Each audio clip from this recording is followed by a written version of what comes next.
আওয়ামী লীগের নাম পরিবর্তন করে নেতাদের রাজনীতিতে আসতে বললেন মামুনুল হক। আওয়ামী লীগের কর্মীদের উদ্দেশ্যে বাংলাদেশ খেলাফতের মজলিসের মহাসচিব মাওলানা মোহাম্মদ মামুনুল হক বলেছেন, শেখ হাসিনা আপনাদের কল্যাণকামী নেত্রী নন। আপনারা বোঝেননি, ভুল করেছেন, এখন বোঝার চেষ্টা করুন। আপনাদের সর্বনাশ ঘটিয়েছেন অন্য কোনো রাজনৈতিক দল নয়। আপনাদের নেত্রী শেখ হাসিনা তার পথ পরিহার করে চিরন্তশীল দুর্নীতিমুক্ত আওয়ামী লীগ নেতা থাকলেও তাকে সামনে রেখে আওয়ামী লীগের নাম পরিবর্তন করে নতুন করে রাজনীতিতে আসেন। বাংলাদেশের মানুষ আপনাদের স্বাগত জানাবে।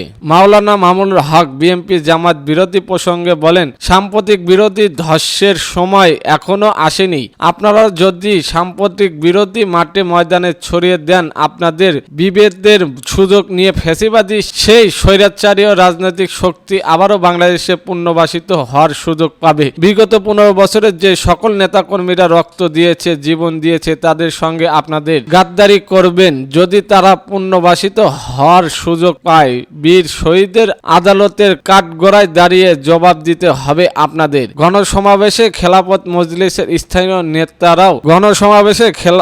মজলিসের স্থানীয় নেতারা ছাড়াও মাগুরা জেলা জামায়াতের আমির এমপির ব্যাগকে বক্তব্য রাখেন।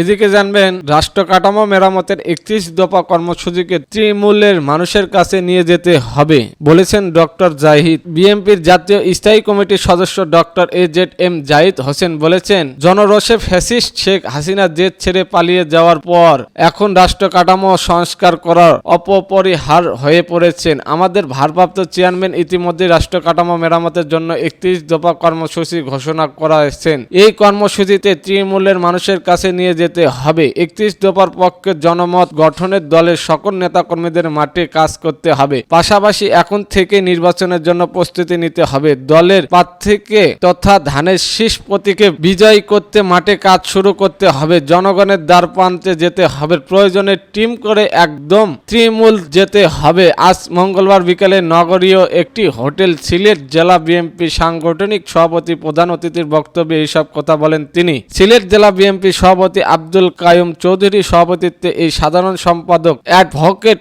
এম হার আহমেদ চৌধুরী সঞ্চালয় সমিতির অতিথির বক্তব্য রাখেন। বিএনপির চেয়ারপারসনের উপদেষ্টা তাওসিনা রুশদিন লুনা, ডক্টর এনামুল হক চৌধুরী ও আরিফুল হক চৌধুরী প্রধান বক্তার বক্তব্য রাখেন। জাতীয় নির্বাহী কমিটির সাংগঠনিক সম্পাদক জি.কে. গৌস বিশেষ বক্তার বক্তব্য রাখেন। জাতীয় নির্বাহী কমিটির সহ সাংগঠনিক সম্পাদক কলিম উদ্দিন আহমেদ মিলন ওর বলেন, সিলেট জেলা বিএনপির অতীতের যে কোনো সময়ের চেয়ে এখন সুসংগঠিত দলের প্রতিটি কর্মসূচি নেতাকর্মীদের শতভূতভাবে অংশগ্রহণ করে সফল করেন। অতীতের মতন আগামী দিনেও সিলেট জেলা বিএনপির ঐক্যবদ্ধভাবে মাঠে থাকবে ইনশাআল্লাহ। এতক্ষণ আমাদের সাথে থাকার জন্য ধন্যবাদ।